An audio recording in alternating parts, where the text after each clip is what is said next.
Francis Ngannou just did a piece, and he was discussing a pen, an ink pen, to write down. It was a heartbreaking piece. He was talking about being so poor in his youth that he would go to school and not have the appropriate utensils, which was simply a pen. And he would have to leave. They'd kick him out. And so now the whole class knows how poor he is and that he doesn't have a pen. They ostracized him just on socioeconomic levels. I mean, it was truly heartbreaking. He talked about he can't pass a pen today. He will stop and pick up a pen because that pen is of such value to him.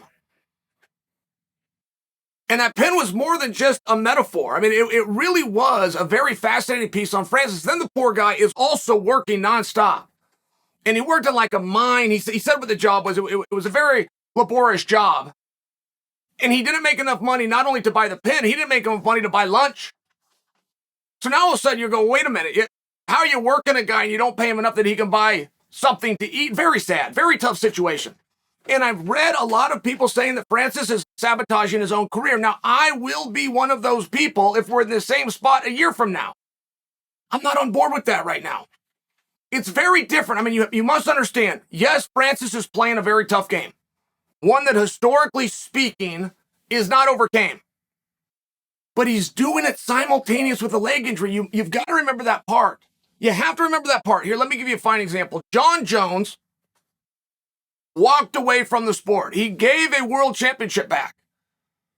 Now, the world championship, the pay-per-view, the participation, the points, the financial side that comes along with that, right? It's very massive. Henry Cejudo would be a great one in the exact same spot. He gave a belt back, which means he's walking away from the most beautiful and generous part of the contract, the participation. Henry's trying to come back, but whatever he comes back to, he automatically has lost that because he's not defending the championship. The same thing that Jon is going to go through. And I understand there's ways to work that out and certain guys and conversations that can be had. I'm just sharing with you, if you look at Jon's and you look at Francis's situation, they're not the same. Jon has left right now from the time that he got done with Dominic Reyes, put the belt out, and made this transition to heavyweight. He's left $10 million on the table. Now, that's a very easy number. I'm throwing $10 million out just so that I'm not wrong. It would be much closer to 16. It would be close. Let's just say 10 million. Because for sure we're right. At least 10 million. He was able-bodied. He was able to get licensed. He was able to get opponents. He was able to go forward. That's a different situation than when Francis is in. If everything was cool in the gang with Francis and his contract, if everything's fine, he still hasn't missed a fight because he's got the leg injury. I got to keep reminding you of that. Because when I read these stories about Francis, they really are tough. Francis is truly a story of inspiration. And that's the kind of guy that we want to lift, right? We want to lift somebody like that. But at the same time, as you look at these scenarios, the house always wins. And so many times guys want to take on the house. Now, Francis is not without nothing at this point. There is no leg injury.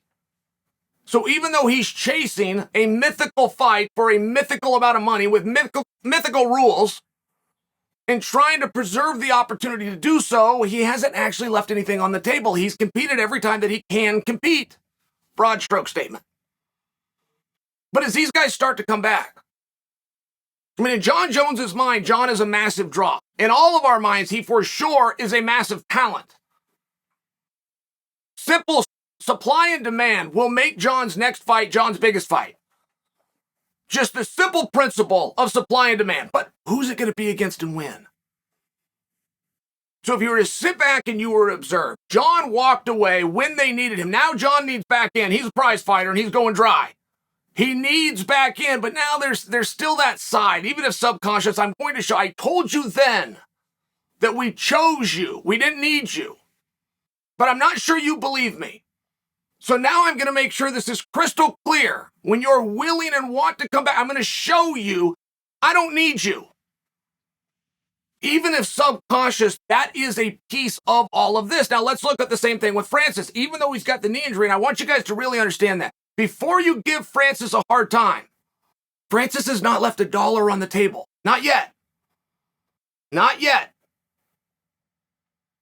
If they choose to come back, it does appear that Bisping's original prediction that he made almost 4 months ago, that we're going to do Jones versus Francis, it does hear that seems like a very strong option. But if you do that, you're taking the one guy who didn't play any games, who didn't sit out, who didn't attempt to say, I'm bigger than all of this, in Stipe Miocic, and you're punishing him. Unless there's something behind the scenes with Stipe that we don't know about. And in all fairness, it's hard to get Stipe news.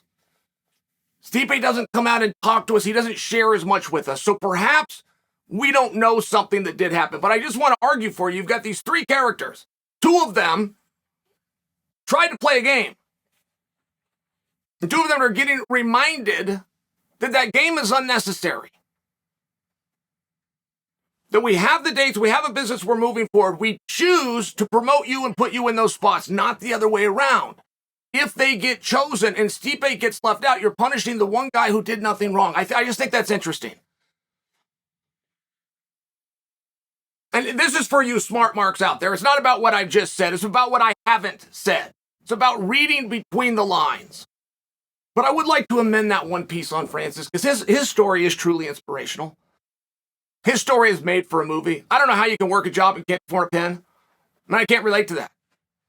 We're way too spoiled in my life, but that's tough stuff. Trying to go to school while having a job, while having dreams and wanting to pursue an athletic career. Where's your time to sleep? Not to mention you're sleeping on an empty belly. I mean, it's just tough. This is inspirational stuff. And I'm not ready to dismiss Francis yet. The mere fact that Francis remains a gentleman, the fact that he remains polite and calm, shows a massive maturity, but doesn't lend it to a guy that didn't get a basic education. Just that in of itself, Francis is a winner. Francis didn't turn to crime. Francis hasn't done any of those things, and he's got his leg hurt. It's relevant if you're going to tell the story. Francis hasn't left anything on the table. Now, Francis is not a young guy, and Francis doesn't have a whole lot of skills. An ACL injury is very serious, guys. An ACL injury at 36, historically speaking, is a wrap. Any sport you want to do, and you can look on the Olympic level on down, you can look to the pros on up. You find me a 36-year-old who comes off an ACL reconstruction and tell me their career was not over.